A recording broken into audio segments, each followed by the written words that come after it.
kids, in this video we're going to take notes on topic 1.5, evaluating numerical expressions. It will be on pages 18 and 19.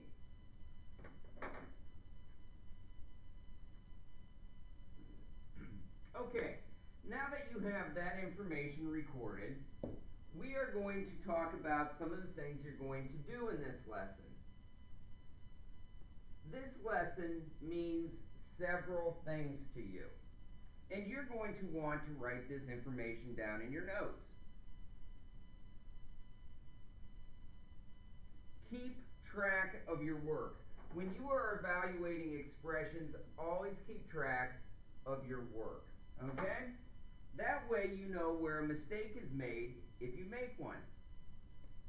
Be neat with your work. If you're keeping track of your work, you're being neat. And one of the biggest problems is some kids aren't neat with their work, so when it comes time to figure out what they did wrong, they can't even read their problem. So keep track of your work, be neat with your work, and use a calculator to help you, okay?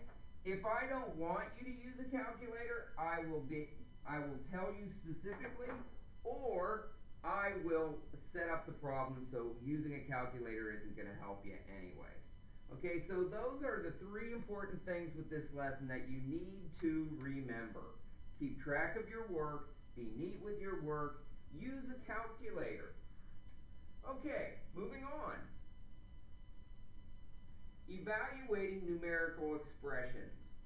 Now, in this situation, we're going to take the order of operations up to a new level. And again, it is all about the order of operations. At this point, we know we have to solve parentheses first, exponents second, multiplication, division third from left to right, and then subtraction, addition fourth from left to right. But now, we are going to add brackets to this order of operations. Now we are going to add brackets. Brackets function very much like parentheses. So the new order of operations will be the following. The new order of operations will be the following. First, you do everything within the brackets. And when you do things within the brackets, you might find parentheses, you might find exponents, you might find any of the other operations. Then we do parentheses. And so now we can move on with the regular order of operations that we've learned in 5th grade and gone over in 6th grade. Exponents, divide or multiply, subtract or add. And remember, get a calculator. When you are doing these new, more complicated problems or expressions, you are going to need a calculator. It is perfectly acceptable to use a calculator, okay? And even if they want you to show your work, always have a calculator handy to check your answers as you go. Alrighty, now we're going to do a little warm-up here, a little review, and I'm going to show you where your answers are or where you're going, okay? I would like you to do this first problem. Your answer is going to be 14 7/10. Show me the work on your paper and how you get that answer.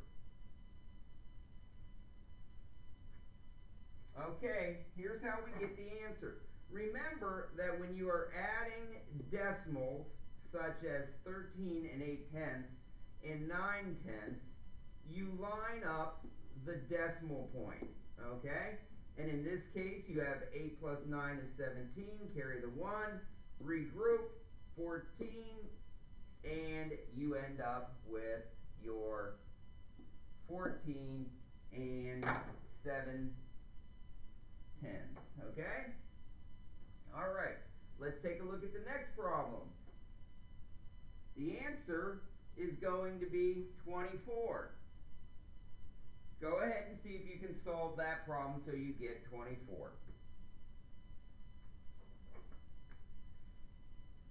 Here we go. 28 and 8/10, subtract 4 and 8/10. Well, in this case, you make sure it's subtraction, so you line up your decimal point, bring it to your answer. 8 minus 8 is 0. 8 minus 4 is 4. 2 minus nothing is 2. So our answer is the whole number 24. Try the next problem. 5 and 6/10 plus 24. It will equal 29 and 6/10. Show your work for that problem now. Show me that you know how to get that answer.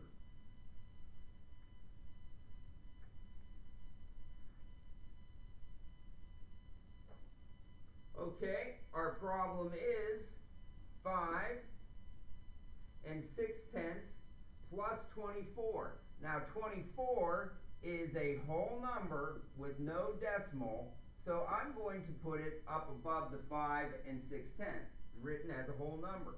Notice how my decimal points line up, okay? So now I have 0 plus 6 is 6, bring down my decimal point. 4 plus 5 is 9, 2 plus nothing is 2. And that is how you get that answer.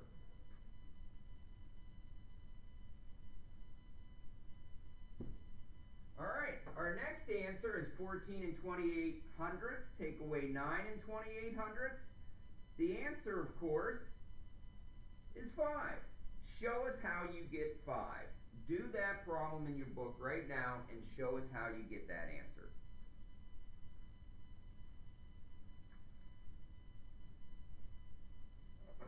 Okay, here we go. Here's our answer. 14 and 28 hundredths. Take away 9 and 28 hundredths. You have 8 take away 8 is 0. 2 take away 2 is 0. And then in order to subtract 9 from 4, we have to borrow.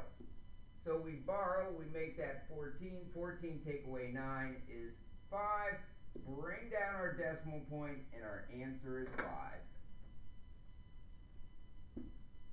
The next problem, multiplication. See if you can solve to get this answer. 3 and 9/10 times 12. Show me how you get this answer.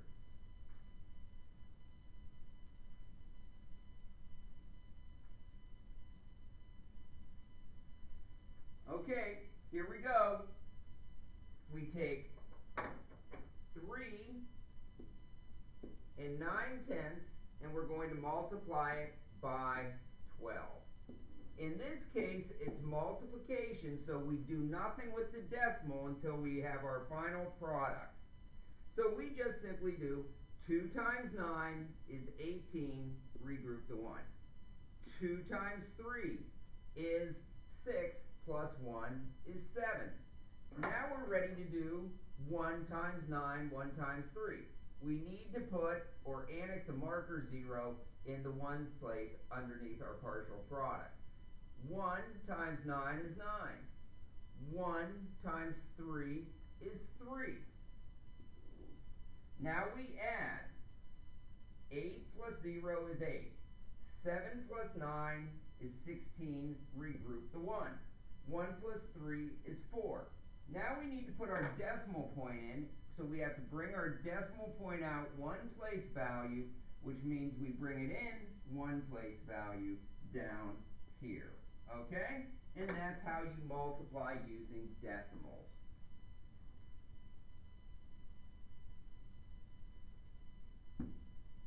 Alright, now let's take a look at 4 and 2/10 times 3 and 4/10. The answer we get will be 14 and 28 hundredths. See if you can get that answer. I will pause the video.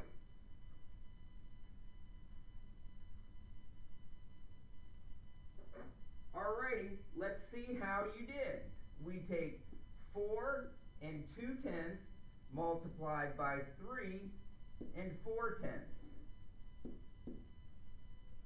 Remember, you don't do anything with the decimal point until the final product. So now we will do 4 times 2 is 8. 4 times 2 is 8. Then we will do 4 times 4. 4 times 4 is 16. Notice how I'm lining up all my numbers. Now we're going to do 3 times 42, but we have to annex a 0 to hold our place values. 3 times 2 is 6. 3 times 4 is 12. Our numbers are lined up, and now we add. And we get 8 plus 0 is 8. 6 plus 6 is 12. Regroup the 1. 1 plus 1 is 1. Plus 2 is 4. And then we bring down our 1. And our final step is to count the decimal places up in our original numbers. We have 1 decimal place, another decimal place, so that's 2 total. So we're going to come in 1, 2 decimal places and put our answer.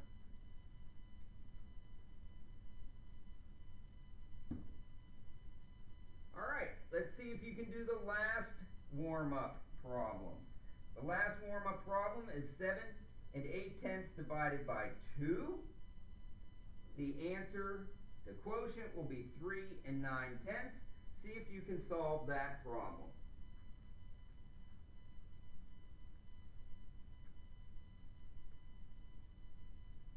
Okay, here we go.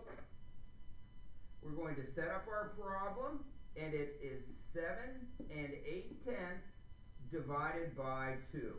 Now, when you divide by decimals, if there's no decimal in the divisor, which is 2, you don't have to do anything with the decimal in the quotient except for bring it straight up. Okay? Now we divide as we normally do. 2 into 7 will go 3 times. 3 times 2 is 6. Subtract, you have a partial remainder of 1. Bring down your 8. 2 into 18 will go 9 times. 9 times 2 is 18. Subtract, and you have terminated your decimal. That's how you would do the basic skills that you will need for evaluating expressions. Now let's quickly talk about evaluating expressions with brackets. Once you are inside the brackets, you follow the order of operations as you normally would, okay? So when you look at this problem up here, you'll see that you have a whole lot of operations going on. Over here, you'll see that we have a total of 6 different operations that you'll need to do. Alright? So let's do these together. Alright? The first thing that we want to do is what's inside the brackets. So all of this. Okay? So the first thing we'll do is inside the brackets, and it will be 9 times 4/10. So we would get this answer, 9 and 4/10. So now we will do the next thing inside the brackets, and we see that we have to skip the addition because we have more work in parentheses, and it will be 3 times 8/10. If you want to try that on your calculator, go ahead and get that answer. Here we go. So our second order is going to be 2 and 4/10. So now we have both parentheses answered. So now we know that we have 3 and 6/10 and 2 and 4/10. So our third operation is we're going to take that information and we're going to add it together. Okay? So now we take and we do the addition of those two products. Our fourth step in this situation will be to go outside of the brackets, because we're all done with everything in the brackets. Everything in the brackets at this point is 6. So now we go outside of the brackets, and we see that we have these exponents, this exponent first in the order of operations from left to right. So we are going to come up with 2 and 3/10 times 2 and 3/10, and we will get the value of 5 and 29 hundredths. look at what we have to do next. We have to keep going from left to right until we get to this multiplying. So what we want to do now is take our 6 from inside the brackets, multiply it by the 1 2/10. And we get 7 2/10. Now our final step is to go back to the beginning and look for addition or subtraction. We see that we have that. So the value of this exponent right here is going to be used to add to the 7 2/10 that we got when we did the brackets and the multiplying here. So our final answer is 12 49/100. All right? So we're going to pause the video right here and practice some more skills possibly. Okay? If you have any further questions about this, you can rewatch this video on YouTube.